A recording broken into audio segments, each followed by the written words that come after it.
As I was tucking in my 5-year-old son, I overheard him whisper, pointing downwards, "When Mom's not home, Auntie comes out and plays with Daddy." I smiled, kissed him, told him to sleep, and then I did this. 3 ambulances rushed to the house. And before we continue, please tell me where you're from and how old you are. Enjoy listening. Elena had long grown accustomed to living on autopilot. Mornings meant getting Kirill ready for kindergarten, preparing his porridge, ensuring his hat wasn't askew, and his mittens were in their place. Then it was a mad dash to work at the polyclinic, where she sat at the reception desk assisting the nurses. She'd find a patient's chart, take a blood pressure reading, or comfort an elderly woman who had only come to ask a question. Evenings were a blur of grocery shopping, dinner, laundry, homework with her son, a bedtime story, and sleep. And somewhere in between, all this was her husband, Alexei. Sometimes he was present, other times distant, as if he lived not within the family, but somewhere adjacent to it. They had been married for 6 years, not so long that everything felt understood, nor so short that it felt entirely new. Alexei worked as an electrician for the management company, often leaving for calls in the evening, and sometimes even at night. He wasn't a man of many words. Work was work, home was home. In their early years, Elena actually liked this. No ostentatious romance, but a sense of reliability. She herself had grown up in a family where her father couldn't express his feelings, but could fix anything, and never disappeared without explanation. Elena thought she had chosen the right man, but in recent months, something cloying had entered their home. Not arguments, no. Alexei didn't shout or smash dishes. Rather, he would fall silent, creating a suffocating atmosphere. He might sit engrossed in his phone. If Elena entered the room, he'd quickly dim the screen. He would get irritated over trivialities. The towel hung incorrectly. Why was the window ajar? Why were you late again? And he also started to pay unexpectedly close attention to where she was going, who she was talking to, who was calling her. Elena attributed it to fatigue, work, the autumn, anything, really, to avoid confronting her growing unease. Kirill was a quiet, observant boy. He disliked loud cartoons. He loved building garages from cardboard boxes and arranging his toy cars meticulously. If adults argued in his presence, he wouldn't cry or run away. Instead, he'd start straightening the socks by the door, as if that could somehow fix the air. Elena believed her son was simply like that, and she even took pride in it. Intelligent, calm, not prone to tantrums. The kindergarten teachers would say, "Your Kirill notices everything. Sometimes it's even a little frightening." That evening, Elena arrived home later than usual. Appointments at the polyclinic had run over. A commission had visited, everyone scurrying around, proving everything was in order, even though their operation had long been held together by sheer goodwill. Elena was so tired her legs felt like strangers. She opened the door, and the first thing she heard was laughter from the kitchen. Alexei was home, and Kirill was too. The laughter was rare, as if spontaneous. Elena paused for a second. A smile came to her lips. "Mommy." Kirill ran into the hallway and hugged her legs like a little child. "And Daddy showed me how to change a light bulb, but pretend." "Pretend, that's right," Elena said, stroking his head. "A light bulb isn't a toy." On the kitchen table sat a plate of pasta, and in a pan, a cutlet. Alexei was seated, his elbow resting on the table. "You're late," he said flatly. "Commission," Elena replied. "I wrote you saw." The words were short like nails. Elena didn't argue. She heated her tea, sat down, and listened as Kirill chattered about kindergarten, about how Sasha had bitten Misha, about how Lena had new hair clips. Alexei barely participated, only interjecting occasionally. "Eat, don't talk with your mouth full. Show me later." It seemed like an ordinary evening, but Elena felt something was off. It was as if an invisible presence lingered in the room, making it feel crowded. When it was time to put Kirill to bed, Elena led him to his room. He washed his face, grumbled that the water was cold, and then asked for another story. Elena sat on the edge of the bed, straightened the blanket. "Let's make it quick," she said gently. You have kindergarten tomorrow. Mommy. Kirill paused as if choosing his words. Can I ask a question? Of course. He pointed his finger downwards. Elena didn't understand at first. Below them was the basement shared with storage rooms, pipes, and wires. The basement door was in the hallway behind an iron grate, and Elena rarely went there. It smelled of dampness and cats. When Mom isn't home, Kirill said quietly, Auntie comes out from there and plays with Daddy. Elena didn't grasp it immediately. The words sounded mundane, devoid of fear or complaint, as if he were saying, When you leave, the cat comes to the windowsill. What, Auntie? She asked as calmly as possible, though something inside her twitched. Well, Auntie, Kirill shrugged. She's pretty, she laughs, and Daddy laughs too. They whisper. When was this? Elena pretended to be asking for clarification, as adults often do with children's stories. When you're at work, and when you went to Auntie Tanya's, and when you went to the pharmacy. Elena swallowed, her mouth dry. And where were you? She asked. I was in my room, I was playing, and then Daddy said, Kirill, don't come out, I have things to do. But I peeked anyway because I was curious. Elena forced a smile.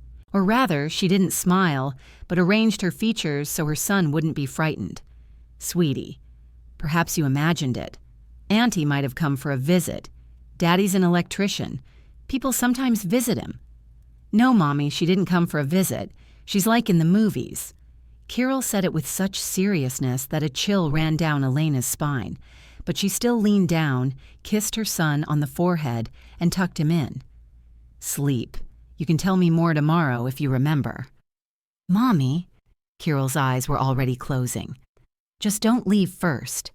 All right, Elena replied softly, not understanding the request from her child. She walked into the hallway and closed the door. In the kitchen, Alexei was clanking a mug. Water was running in the bathroom. Elena stopped by the window. Everything inside her began to spread, like ink in water. First a small spot, then a vast black expanse. She could have gone straight to her husband, made a scene, shouted, Who is she? What's going on? How dare you? But Elena knew herself. If she started with emotions, Alexei would either become defensive or pretend she had lost her mind. He had a way of speaking so dryly that his interlocutor felt guilty, and Elena didn't want to be guilty of simply hearing the truth from her child. She made tea, sat down, and began to think as she was accustomed to thinking at work, step by step, fact by fact. Fact 1, Kirill is not a fantasist. He wouldn't invent an aunt for no reason. Fact 2, Alexei genuinely stays home frequently on days Elena is delayed. Fact 3, the basement. Auntie emerges from there. This means someone has access, a key, or Alexei opens it. Elena stood up, walked to the front door, and quietly checked the lock. Everything was secured. Then she went to the basement door in the hallway. It had a regular metal latch and a padlock. Elena had never paid attention to who locked it. Sometimes it was open, sometimes closed. Now it was locked. But who had the key? She returned to the kitchen. Alexei had emerged from the bathroom wearing a t-shirt, his hair damp. Did Kirill fall asleep? He asked. Yes, Elena replied. He was tired. Good. He sat down, picked up his phone. As always, screen down, as if concealing something even from the air. Elena watched his hands. They were strong, familiar, work-worn, and that made it even more terrifying. Tomorrow I'll likely have a late call, Alexei said as if in passing. They might need me. Understood, Elena replied, not looking at him. Will you manage with Kirill in the morning? I will. He said it too quickly. Elena felt as if someone had placed a cold hand inside her.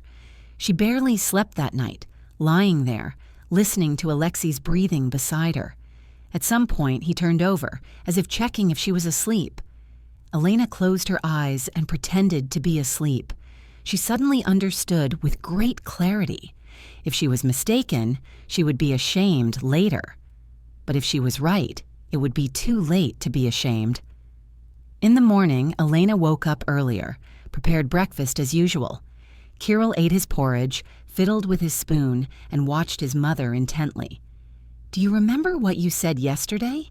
Elena asked quietly when Alexei went out onto the balcony to smoke. Kirill nodded. "Don't be afraid," Elena said. "I just want to understand." "I'm not afraid," the boy answered honestly. "I just want you to be home." Elena stroked his cheek. She made up her mind. "Today, I'll act as if everything is normal. No suspicious questions, no unusual movements. I'll even tell Alexei I'm needed for a substitute shift and will be gone for a few hours."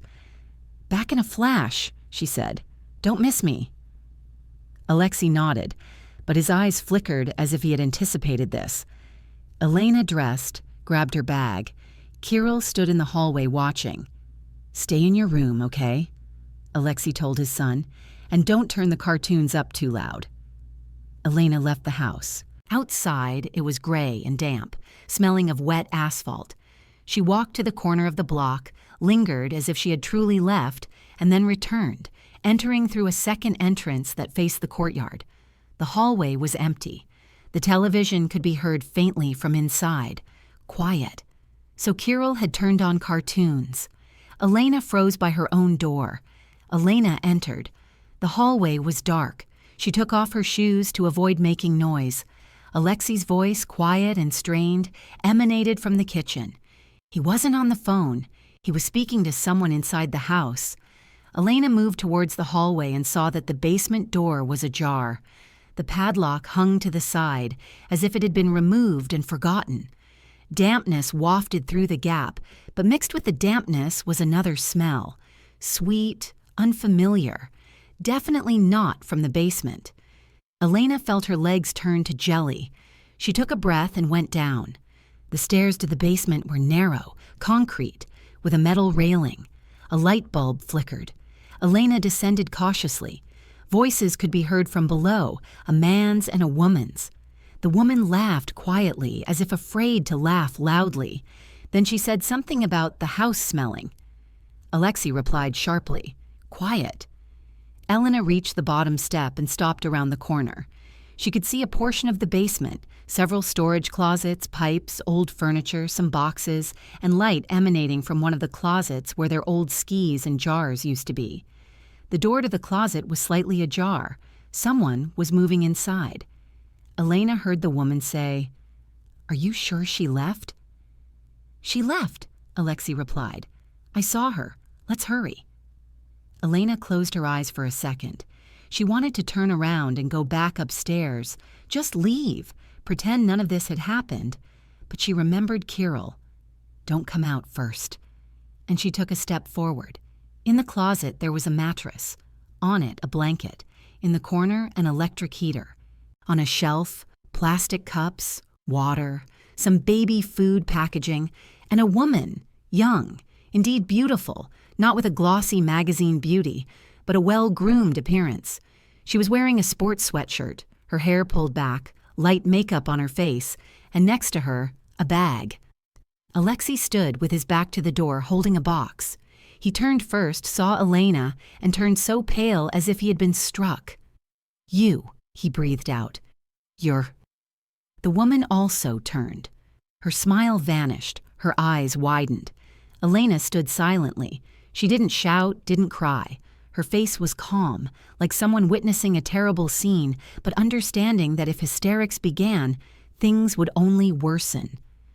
"Who is this?" she finally asked. Her voice was even, but everything inside her trembled. Alexei opened his mouth, closed it, then said, "Lena, it's not like that. You don't understand." "Then explain," Elena said, taking a step closer to see both him and the woman. The woman gave a nervous chuckle. "Are you his wife?" Elena looked at her. "I am the mistress of this house and the mother of the child who lives upstairs," Elena said. "And who are you?" Alexei said sharply, "Don't, Lena, don't push. It's all complicated." "Complicated? That's year-end accounting," Elena replied quietly. "And this is the basement. and a strange woman, and my child who knows she climbs out to play. What do you call this?" The woman suddenly stepped forward, as if to say something, and unexpectedly began to cough. First a simple cough, then a hacking one, as if the air had turned to sand. She clutched her chest and sank onto the edge of the mattress. Alexei rushed to her. Tanya, calm down," he said, "and breathe." Elena saw the woman's lips turn blue. She realized this wasn't a game or a play. This was an attack. "Does she have asthma?" Elena asked, her actions suddenly becoming sharp, like at work. "Yes." Alexei looked at her with wild eyes. "Her inhaler. Where's the inhaler?" The woman tried to speak but couldn't. Elena quickly went to the bag, opened it. Indeed, there was an inhaler inside. She handed it over. The woman took a breath, then another, but it didn't get easier. "Call an ambulance," Elena said sternly. "Lena, please don't." Alexei clutched the phone in his hand as if afraid to dial. "If they come, there will be questions." "There will be questions either way." Elena cut him off. "And right now, the person is having an attack. If she suffocates, the questions will be different. Call." With trembling fingers, Alexei dialed 112. Elena couldn't hear what he was saying, but she could hear it in his tone. He was trying to speak cautiously, without details. Elena stepped forward and said clearly into the receiver herself, "A woman is suffocating. An asthma attack. She needs a doctor. The address is such and such. We are in the basement. Hurry." The dispatcher asked questions. Elena answered. When it was done, she looked at her husband. Alexei stood like someone who had suddenly been shown his own life from the outside, and he didn't like that life. The front door slammed upstairs. Footsteps could be heard. Elena remembered Kirill. She quickly went upstairs. Kirill was sitting on the sofa. The cartoon was playing quietly. The boy turned his head and saw his mother. His face immediately relaxed, as if he had been waiting for this very moment. "Mom, you said you were leaving," he whispered. Elena sat next to him, hugged him. "I just forgot something," she said. "Everything is fine. You were very brave to tell me." "Did Auntie come again?" Kirill looked up at his mother. Elena didn't answer directly. "The doctors will be here soon," she said. "Don't be scared, just stay with me." A few minutes later, a siren wailed outside, then another. Elena looked out the window and saw 2 ambulances. For a typical asthma attack, usually one team arrived, but she had told the dispatcher, "Someone is suffocating in the basement. It's unclear what happened, and they apparently decided to err on the side of caution."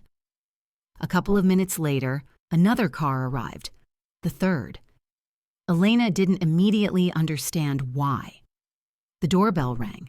Elena opened it. A paramedic and a woman from the team, stern and collected, stood at the threshold. "Did you call?" the paramedic asked. "Yes, a woman in the basement, an asthma attack," Elena said. "Is this your child?" The medic nodded towards Kirill, who was hiding behind his mother's skirt. "Keep the child further back," the woman said. "Medic, and try to remain calm. We'll sort this out." Elena stepped back, holding Kirill's hand. Alexei appeared in the hallway. He had come up from the basement, pale, his temples sweating. Seeing the doctors, he tried to say something, but suddenly swayed and leaned against the wall. Elena saw his hands trembling, his breathing ragged. This wasn't an act. It was a breakdown. "Is he unwell?" Elena asked, though the answer was obvious. "Blood pressure," the paramedic said curtly, glancing at Alexei. "Sit down, breathe." So it turned out that 3 ambulances had arrived at the house. 2 for the woman in the basement, 1 for the husband, whose blood pressure had risen and panic had set in due to stress. And then the local police officer arrived. The dispatcher, having heard about the basement, an unknown person, a child in the apartment, had relayed the call to the police as a potential conflict. That's how the system works. Better to check one too many times than to look for culprits later. Elena stood in the hallway holding Kirill and suddenly felt a strange clarity. It was as if she were looking at it all as someone else's life. A strange man, her husband, pale, trembling, a strange woman, Auntie. In the basement, a suffocating woman, doctors, police, neighbors, and her young son who, at 5 years old, already understood that adults could lie. When the woman was carried out of the basement on a stretcher, Elena saw her face up close.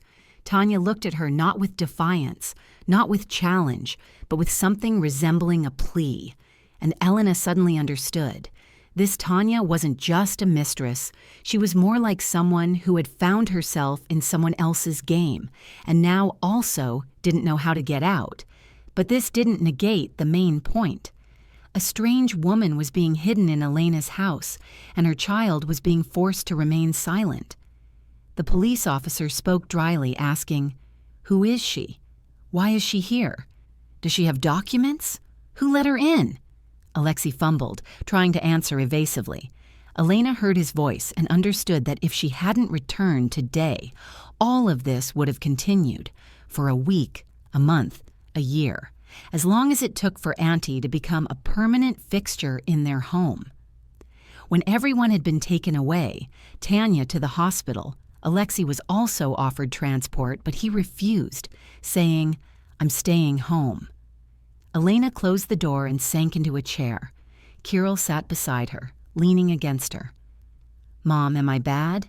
he asked quietly. "Because I peeked." Elena hugged him tighter. "You are the best," she said. "You did the right thing by telling me. Always tell me if something strange happens, even if adults ask you to keep quiet." Kirill nodded, his lip trembling. "Daddy will be angry." Elena looked into the darkness of the room where Alexei lay on the sofa, looking drained. She understood. Now everything could start. Shouting, accusations. "You misunderstood everything. It's not what you think." But she didn't want a conversation in front of her child. "Daddy is tired," she said. "We'll talk later." The night was difficult. Alexei would either sit in the kitchen staring into space or pace the apartment like a caged animal. Several times he tried to start a conversation. "Lena, you understand," Elena replied briefly. "I understand exactly what I saw. She's not a mistress." "Then who is she?" Elena asked. "And why is she living in the basement?" Alexei would remain silent, then say, "I wanted to do what was best." Elena chuckled mirthlessly. "What's best is telling your wife the truth and not involving your child." On the third day, Elena found out who Tanya was. Not from her husband, but from the hospital. They called her because she was the one who had called the ambulance and was present at the scene. The doctor said, "The woman had a severe asthma attack, plus exhaustion, plus stress." "Who are you to her?" Elena answered honestly, "No one." Then the doctor said, "Have her bring her documents and let her sort out her living situation. She says she's living with you." Elena hung up the phone and realized her home, her life, had suddenly become part of someone else's story. And if she didn't put an end to it now, others would. Social services, the police, the precinct officer, any authority. And then she would spend a long time explaining why a woman was living in the basement. That same evening, she sat opposite Alexei and said, "Tell me everything, without any what's best." Alexei was silent for a long time, then exhaled. "She used to work with us. Her husband wasn't really her husband, a cohabitant, a tyrant. She ran away, complained. I helped. At first, she just stayed a couple of nights. Then she started coming more often. I was afraid to tell you. You would have kicked her out." "Of course I would have kicked her out," Elena said calmly, "because this is my home and my child. And I'm not obligated to risk anything for a stranger I know nothing about. But I couldn't abandon her. And you could abandon me and Kirill to ignorance." Elena looked him directly in the eyes. "You could have made it so that your son saw this and kept quiet." Alexei turned away. "I didn't think he would," he began. "You didn't think about your son," Elena said without anger. "You thought about yourself, about looking good, about being thanked, about feeling like a savior, and the price was your family's safety." Alexei jumped up. "Lena, you're twisting everything. I didn't do anything wrong." Elena didn't raise her voice. Wrong isn't only when there's a physical blow. Wrong is when there's a secret in the house, when a child understands more than he should, when the wife becomes a stranger in her own home. Alexei sat back down heavily and suddenly said in a muffled voice, "I like her." The words hung in the air like a heavy, wet towel. Elena had expected anything, but still, something snapped inside her. "That's it," she said quietly. Alexei raised his head. "Lena, don't," he began. "Don't," Elena interrupted him. "I'm not going to make a scene. I'm tired. I want Kirill to live in peace, and I want to live in a house where there are no secret people in the basement." He tried to object, "But we're a family." Elena looked at him. Her voice was steady. "Family is when you don't ask a child to keep quiet. Family is when you don't open the basement for strange women behind your back. You chose for yourself what's more important." A week later, Elena filed for divorce. She didn't run to the neighbors or spread gossip. She simply continued with what she knew how to do: paperwork, certificates, applications, consulting with her lawyer regarding their home and their child. Alexei tried to engage her, sometimes with endearments, other times with threats. "You'll destroy everything. Where will you go? I'll take our son." Elena didn't get drawn into arguments. She understood that threats always stemmed from a place of weakness. What she desired wasn't a victory, but a tranquil existence. To Kirill, she explained it in a way that complex matters are simplified for children. "Dad will live in a different place, but you won't lose him. He'll visit, but our home will be peaceful." Kirill remained silent at first, then asked, "Will Auntie not visit anymore?" Elena gently stroked her son's head. "No, she won't." In the spring, Elena finally felt, for the first time in a long while, that the air in their apartment had become lighter. She didn't celebrate the divorce as a festival. She didn't see herself as a victor. She had simply stopped living in a state of constant anticipation, waiting for the space to feel cramped again. One evening, as Kirill was drifting off to sleep, he said in a sleepy voice, "Mom, did you come back then because I asked?" Elena smiled in the darkness. "Yes, little one. I returned because you asked. I did the right thing." "The very right thing," Elena replied. "Always speak the truth, even when it's frightening." Kirill sighed and fell asleep, while Elena sat in the kitchen for a long time, gazing out the window at the quiet courtyard, pondering a peculiar thought. Sometimes life doesn't shatter with a loud bang. Sometimes it cracks with the quiet whisper of a child. And if an adult can attune themselves to that whisper, they can manage to safeguard what is most precious. Not relationships, not a picture-perfect family, but simple human security and self-respect. And in that, strangely enough, lay true victory. Not revenge, not a scandal, but a serene departure from another's falsehoods forever.